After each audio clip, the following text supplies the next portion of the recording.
Hey, everybody, thanks so much for hopping on. This is the first installment of a series of episodes we plan to drop for you as part of Hope and Help for 2021. My first guest, she is all smiles with us, the one and only Dr. Anne Marie Morse from Geisinger.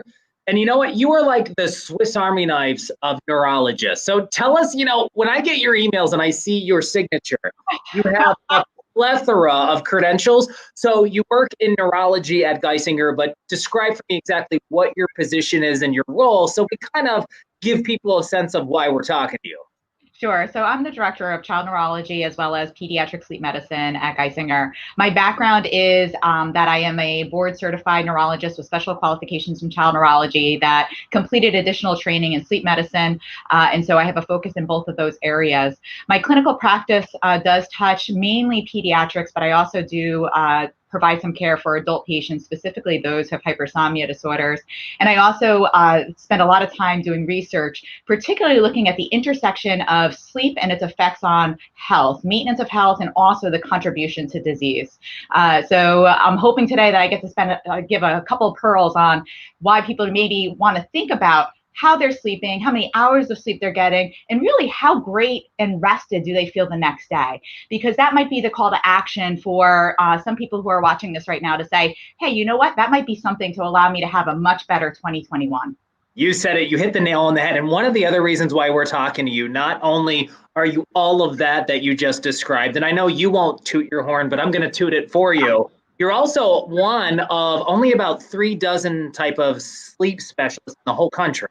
Yes. So as a pediatric neurologist, there aren't many of me who have gone on to do sleep medicine training and have my kind of practice that I have. So yes, I do. I am one of a few, but hopefully am able to give some really good contributions to people who are paying attention right now.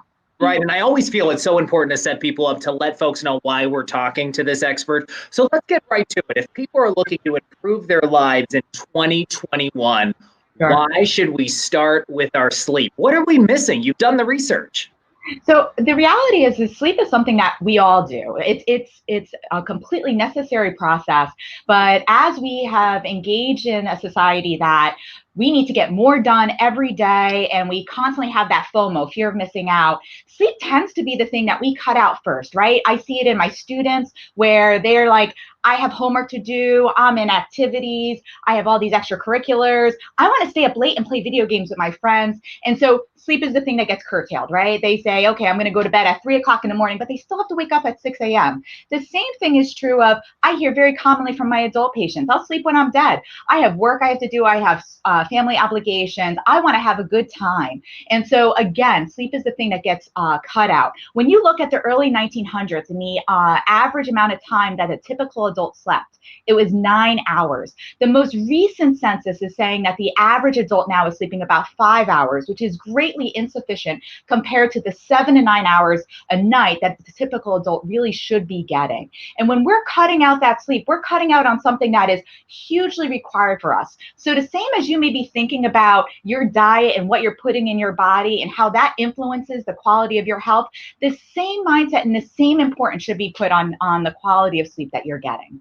And I really think you zeroed in on a topic I wanted to bring to the surface. People wear this burnout as a badge of honor, right? I'll sleep when I'm dead. That's a phrase we hear from a number of people. But ultimately, that lack of sleep, let's talk about, before we offer the solutions, the problems. How does that lack of sleep ultimately compound and affect your health in all these different ways? So the thing that's amazing about sleep is that it touches every single organ system and every single outcome that you can possibly think about. So if you just wanted to look at your regular day, a lack of sleep can negatively impact your mood, your cognition, your ability to focus, your ability to have nice, healthy relationships with other individuals.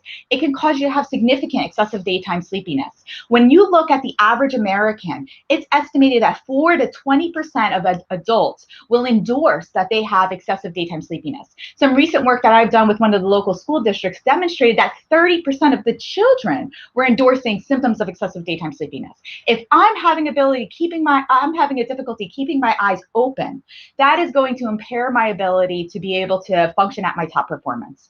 When you go beyond that, just your daytime activities, we now are recognizing that impaired sleep impacts everything. It impacts your immune system, it impacts your cardiovascular, your heart health, it impacts your neurologic system. The American Cardiac Societies have just come out saying, if you have atrial fibrillation, 100% of patients with atrial fibrillation should have their sleep screened, because if they identify obstructive sleep apnea, it has significant impacts on the quality of the control of that atrial fibrillation. So if you have any chronic medical condition, sleep should be even higher priority. If you're thinking about how do I achieve my best self, you really should be looking at, am I getting the right quantity of sleep? Am I getting the right quality of sleep? And am I getting a regular sleep schedule? Because that is just as important as the quality and the number of hours. I want to springboard off you what you just said. So let's talk about getting quality sleep. How do we, whether you're an adult, a teenager, a kid, set ourselves up for success each day? Because the patients have talked to you, and if they're complaining of excessive sleepiness during the day, what are the fixes that Dr. Morse recommends? So one of the things that I'm going to say is that most patients who come to me who are describing that they have difficulty with quality of sleep, they initially will say, I just don't understand this. You're telling me that this is a natural process, and I'm having such a difficult time achieving it. Well, just like anything else that is a natural process, our eating habits are a natural process, but sometimes we have what we call maladaptive behaviors, meaning that we do the wrong thing and develop bad habits. And so one of the things that we want to first do is recognize, are you engaging in bad habits? Are you going to bed when you actually feel sleepy, or are you pushing yourself past that? And are you engaging in things that really you shouldn't be doing because it promotes wakefulness? What do I mean by that? I mean, are you sitting there playing on your cell phone? Are you watching TV past your regular scheduled bedtime? Are you trying to finish those last couple of emails and before you're going to lay down and go to bed? Why is that problematic? For several reasons. Number one, if we are exposing ourselves to lots of bright light when it's really that time that you should be going to bed, your eye is telling your brain it's daytime. Don't produce the hormone that allows your body to transition to that sleep period, melatonin. In addition to that, even if you say, you know what, doc, I have that blue light filter on my phone, so that shouldn't be affecting my melatonin. The second thing I'm going to say to you is, what is the content of what you're doing? If you're trying to squeeze out those last minute emails, you know what you're doing? You're putting yourself in an anxious state. And when you go to lay down in bed, all you're doing is ruminating, thinking over and over again.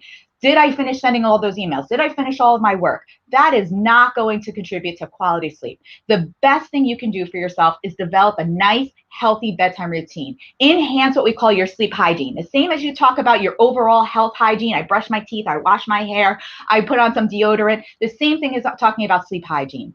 I'm going to make sure that I have a regular scheduled bedtime. I'm going to make sure that prior to my bedtime, I'm doing something that is a wind down routine, allows my body to wind down, allows my brain to wind down, so that when my head hits that pillow, I'm falling asleep within 30 minutes. If you find that you're going to bed and it's taking you longer than 30 minutes, not because you're sitting there watching the clock, but because you feel like, I've been laying here and I feel like it's been longer than that, you need to then re-engage in whatever it is that helps you to wind down in order for you to achieve that bedtime ability of falling asleep within 30 minutes in a more regular manner. Those are all the things that are going to be very helpful. Those same activities and that same ability to wind down to get you to go to sleep is the same thing that many times people can also utilize if they wake up in the middle of the night and have a hard time falling back to sleep. It's something that allows their minds to kind of settle down and fall back to sleep.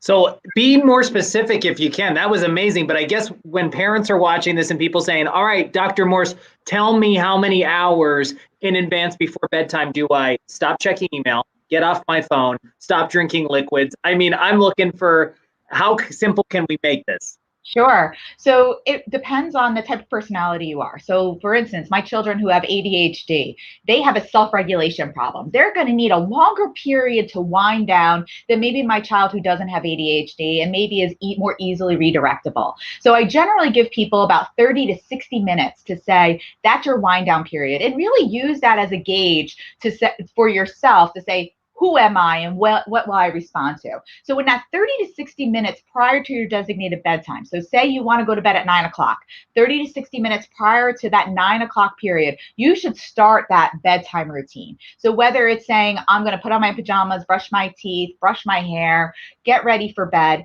I'm going to now read a relaxing book, put on some lulling music, do some light stretching, allow myself to have a complete relaxation. I'll tell you, for myself, one of the things that I do is 30 minutes prior to bedtime, brush my teeth, put my pajamas on, wash my face. That's my subtle trigger for my brain to go, she's entering wind down time. She's entering, it's going to be bedtime very soon. Then I get into bed, I read a boring book, I'll be very honest, I put on some lullabies. And that helps my brain not start thinking about all the other things that I need to accomplish in the following days. It helps me to just disconnect and be able to soothe myself to sleep, and it allows me to fall asleep in a relatively rapid period. And as we are in our beds, getting ready to fall asleep, what is the ideal sleep environment? The look, the feel, the temperature? Sure. So we definitely want to be in a dark, cool, quiet environment. And so when we're saying dark, if you need to have a little bit of a nightlight because in the middle of the night you need to wake up and maybe use the bathroom. So as dark as possible. You really want to limit anything that is going to cause you to wake up or cause it to have more difficulty. You want it to be cool. Thinking about it, and really in the 60s that you want to have that temperature, so that you're really getting more cuddly in those sheets, and quiet. So if you need some sort of white noise. And so white noise meaning that you want to put on, like I said, some lullabies, or maybe it's you hear the ocean, etc. I very commonly get people who tell me that, you know what, I need to put the TV on for that white noise. I really discourage that, because the fact that frequently when we put that TV on, we find ourselves kind of peeking over, seeing what's going on in this episode, but also it gives you so much more bright ambient light that really is going to be more wake promoting than sleep promoting.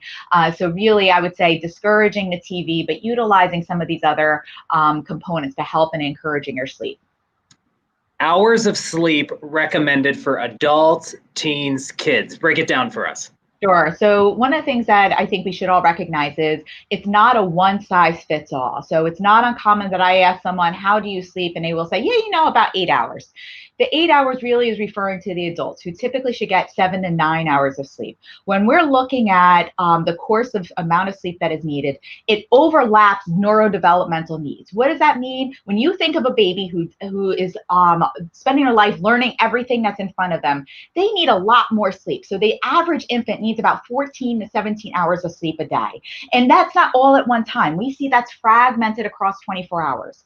When you continue getting older and older, that sleep needs becomes less, and that period of sleep starts to become consolidated at nighttime. So when you get to about that 5-year-old age, you're really looking at about 10 to 11 hours of sleep, and that 5-year-old will probably be no longer requiring that daytime nap. All that sleep should be occurring at night. When you get into the teenage years, again, looking around 9 to 10 hours of sleep a night is most typically one of the things that your teenager is going to need. So recognizing it's not one size fits all, and even within each of those age groups, it's not one size fits all. There's a range for a reason, because there are some individuals who can have more or less hours of sleep.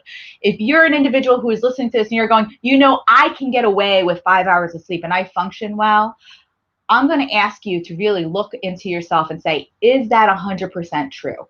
The likelihood of you being a genetically predisposed individual who's actually able to function well with 5 hours of sleep is really, really small. And so if you are thinking that you're functioning well, are you actually functioning at your best? So really taking a look at what is the number of hours of sleep you're getting, and are you really falling into that? I would recommend, if you're not quite certain of how many hours, go to the National Sleep Foundation's website. They have a nice outline of how many hours of sleep by age and what that consolidation of sleep should look like. I love that. So much great information. I think, playing off of what you said, when you look at the duration of sleep that is recommended for people, how do we know if we're getting quality sleep? I know a number of people who've like, yeah, I slept 9 hours, but man, I feel like crap today. So ultimately, when the quality isn't great, how do you really help identify that, and then also realize it's time to seek professional help and see a sleep specialist? Sure. So I think one of the things that is the call to action to identifying when do I need help is really exactly what you have just described. Am I identifying a dissatisfaction with the quality of my sleep? Am I identifying I'm having difficulties falling asleep? I'm having difficulties staying asleep. When I'm waking up in the morning, I feel like I was just hit by a truck and I'm dragging to get myself out of bed. Those are all features that are very much the call to action to say, listen, doc, I need to be referred to a sleep specialist, or maybe I just need to talk to my primary care of giving me some tips or guidance on what I can do to improve the quality of my sleep. If the following day you're identifying, you're going, I don't really identify that I have a hard time falling asleep or I'm not waking up a lot, but I am having no symptoms of either having a hard time getting up out of bed, or I'm having excessive daytime sleepiness, meaning that when I'm in a sedentary activity, I really feel like I could kind of doze, my head nods off, or I find that I'm having a lot of irritability, my focus is impaired. Those are all features that I encourage people to think about. What is the quality? What is the quantity of sleep I'm getting? And those are always things that I strongly encourage to talk to their primary care about and see whether or not there's something else that they are able to do. The one piece of encouragement that I would strongly advocate for is, please don't think that it's a fast fix pill that is going to just completely change. There are some patients where medication may be necessary, but in most patients, it's behavioral strategies that we identify that is the most meaningful for improving outcomes. In some other patients, there may be additional testing to identify the specific diagnosis and the specific treatment plan that might be optimal for you. So again, not one size fits all, but really starting with recognizing your symptoms and initiating that conversation with your primary care. And I think when we look at lifestyle, I'm sure you asked this question as a sleep specialist as well. When people stop their caffeine consumption, I'm always amazed. I have to cut myself off of caffeine 8 hours before I go to bed, where I know people, including my partner, who could drink espresso next to his bedside, doesn't affect him. What's the deal with that? So most typically we do make the recommendation for individuals to try, and if they're having a regular bedtime routine where they go to bed at, say, 8 o'clock at night, 9 o'clock at night, 10 o'clock at night, we generally say try to cut off your caffeine by lunchtime. Anything past that, it is going to have the potential to interfere with the ability to fall asleep, just because the length of time that caffeine lasts in your body. Just because you may not feel that kind of urge to go and do something doesn't mean that caffeine is not influencing your brain's ability to shut off and be able to fall asleep. So we generally do make that recommendation to limit that. And not only limiting it because of the fact that it impacts your ability to fall asleep, but also because caffeine plays a trick on your bladder as well. It makes you need to use the bathroom more. So really trying to limit caffeine past lunchtime, making sure you're paying attention to the things that potentially can contain caffeine. So making sure that you're limiting how much coffee or tea, making sure you're limiting how much caffeinated soda, but also looking at things like chocolate. Some people will say, I really just like to have a big chocolate cake or some sort of decadent chocolate dessert. And that also may be influencing your ability to fall asleep because of the caffeine, but also because of the fat content may cause you to have some reflux, may also cause some fragmentation of your sleep as well. All right, alcohol's impacts on sleep. There are some people, I just need a glass of wine to wind down before bed. What do you say as a doctor? Sure. So I remember when I was in college, 21 years old, and I would say, if I have a drink or two, I'm going to have a good sleep tonight. That's very much different now, because one of the things that we do recognize is, depending on your age, there is variable impacts on alcohol. Overall, alcohol, regardless of age, is not the solution for falling asleep. We do recognize that it can significantly impair your ability to fall asleep, to stay asleep, even if you are falling asleep relatively quickly, because you're maybe a little bit tipsy, and it also can affect the quality of your sleep. So as opposed to being able to go through your normal cycling over the course of the night, going through non-REM and REM stages of sleep, it can cause some REM suppression. In addition to that, we fully recognize that if you start to develop that habit of, I use just a little nightcap to be able to fall asleep, number one, that is a sign of alcoholism, and it is something that is very worrisome, and you should discuss with your primary care physician. Number two, we do recognize that once you develop that habit and you decide to stop it, that can cause even a worsened insomnia experience. And number three, we've identified that individuals who do have alcoholism, who have comorbid, meaning it also is occurring in them, insomnia or sleep difficulties, that when it's not being treated, the insomnia is not being paid attention to, it makes it harder to recover from that. So please don't use alcohol as your ability to kind of fall asleep. And if you are identifying that pattern, please make sure you're having that conversation with your primary care to redirect that behavior.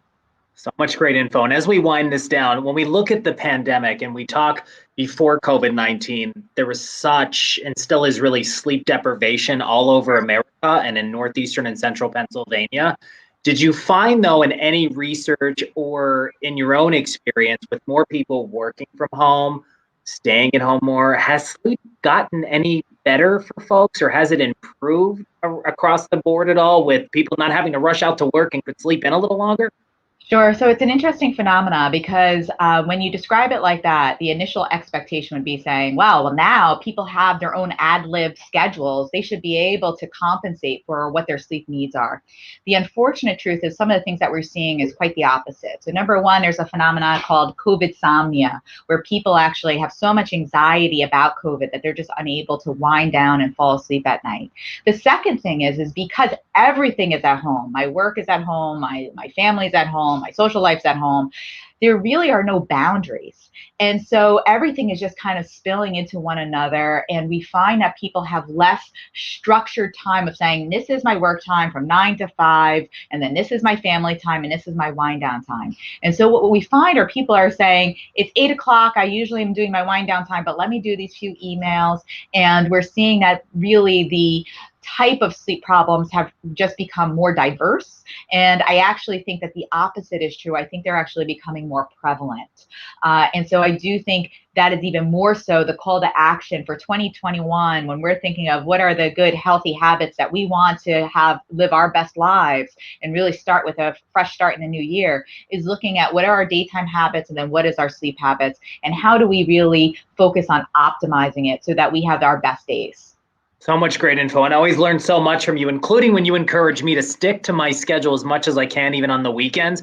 I'm normally up during the week at 2 a.m. for work, and I find that even if I'm up around 3 or 3:15 versus forcing myself to sleep in until 6 a.m. on a Saturday, I feel so much better trying to stay consistent. Do you recommend that as well for people who might work the night shift, like Sure. 11 to 7? So for people who work the night shift, I think that their sleep schedules need to be individualized to what is their needs, because there are some individuals who they do great with maintaining that same schedule, but then there's also people who they need to have some variability just because of their social needs or otherwise. And so specifically with shift work disorder or people who work the nighttime shifts, I really, really encourage that they do speak either with their primary care provider or with a sleep specialist about what is the best strategy for them to be successful utilizing whether it's behaviors, sometimes there are some medications that might be needed, or other sleep scheduling strategies. So it really is something that is specialized. However, if you're any other type of individual, one of the things that I would like to highlight that you commented on is that you typically wake up at 2 a.m. and that your latest and where you feel the most refreshed is if you're waking up within that hour range. That's the same thing I recommend for people who have regular schedules. So if your normal schedule is going to bed at 9 and waking up at 6 a.m., then I would recommend staying within an hour window of that bedtime and that waking time in order to maintain normal healthy sleep. So meaning going to bed between 8 and 10 and waking up between 5 and 7 would be what is considered optimal for sleep schedules for most people. So much great information. Any final thoughts, Dr. Morse? I would just really encourage people that if you are identifying that you have any dissatisfaction with your sleep or any dissatisfaction with how you're feeling during the day, to recognize it's more than just a feeling of, well, everyone's tired, I shouldn't complain. Think about it as the same as if you had a fever or anything else, that you would say, I need to go to the doctor because this may be a sign or a symptom of me not being at my best, and it may contribute to other illnesses. Having good quality of sleep, having a good number of hours of sleep is just as important and really requires that same focus. So don't feel ashamed to say that I'm sleepy and I need help. That is a really important factor to bring to the attention of your primary care provider and see a sleep specialist if needed. And obviously, with so much misinformation out there on the internet, we don't want people to diagnose themselves. But what are the free resources or sites you recommend as a physician that are a great start if you're questioning some things around your sleep? I think you mentioned the National Sleep Foundation is one. Any others? Sure. The National Sleep Foundation, projectsleep.com. There also is the American Academy of Sleep Medicine. They have a sleep education website for people. So I think any of those would be really great resources to help in providing some education and also help you to maybe better dissect what your sleep patterns are and what the symptoms that you may be experiencing that maybe you're overlooking. And so helping you to just better have an understanding of what you should do. Other things that you might be able to look at when you're going to those websites are the sleep diaries that are available. The American Academy of Sleep Medicine and the National Sleep Foundation both have those, and that allows you to keep track of your sleep-wake schedules, which will only improve the conversation that you can have with your primary care physician about what is the quality and quantity of sleep you're experiencing. I love it. The one and only Dr. Anne-Marie Morse, a neurologist at Geisinger, really the Swiss Army knife, as I like to describe you, of not only neurology, but sleep in Northeastern and Central Pennsylvania. Thank you for your time, your insight, and as always, such a wealth of information. Thank you so much, Ryan. It's been great, and have a very happy and healthy new year, and make sure you're getting those right hours of sleep.